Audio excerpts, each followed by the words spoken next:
Yo, what up, guys? Surreal 303 back again, getting settled. Got a little bit of time here to shoot a video, so I figured I would get a little better glimpse of this sturgeon. He's still in this little grow out tank.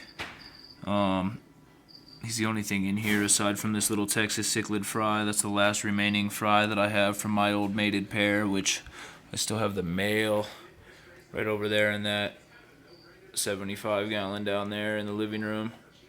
But yeah, for those of you that haven't gotten the chance and pleasure of seeing a sturgeon up close and personal, I figured I could get some better shots of this guy. I just fed him some bloodworms, so he's kind of cruising around the bottom, skimming those up, but it's probably the best time to try to get him. He's pretty active up and down the tank when he's not eating. As you can see, very shark-like. Probably the closest thing you're going to get to a shark as far as freshwater goes. Same profile, same kind of movement. Not as ferocious. You can see they kind of suck off the bottom. They've got the little whiskers on the bottom there. Kind of scan the floor that they're cruising over.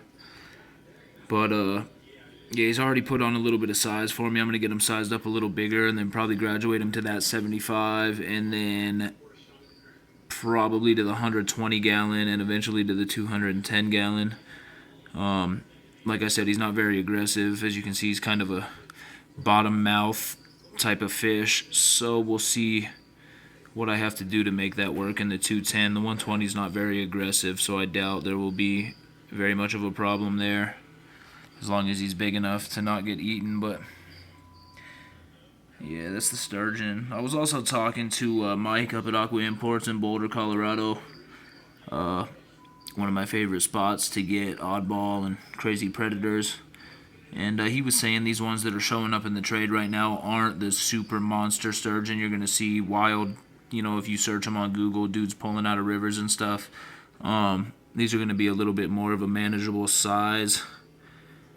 Especially growing up in an aquarium, they're not going to grow like they would like those wild ones you see. But it's still definitely one of the biggest fish you're going to find in the hobby, that's for certain. Like I said before, this is probably next to the couple of Arapaima that I've had, the biggest thing. Super cool though. I love how these things move, how they look. They're just a really cool fish, so I'm going to try to hang on to him as long as I can. He's done well in the temperatures. They're kind of like the bowfin, being able to survive in cold water. They actually thrive in cold water, but as a lot of you know, my bowfin has done more than well at tropical temperatures, and it appears as if this guy is going to as well, considering the size that he's put on already for me in this little tank. But I just want to get a real quick shot of him. Like I said, I'm still going to get some updates on all the tanks in the new house. I got to get some of them cleaned up still, just get settled in.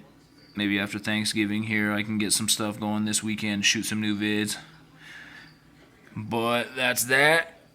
It's a sturgeon. Surreal 303. I'm out.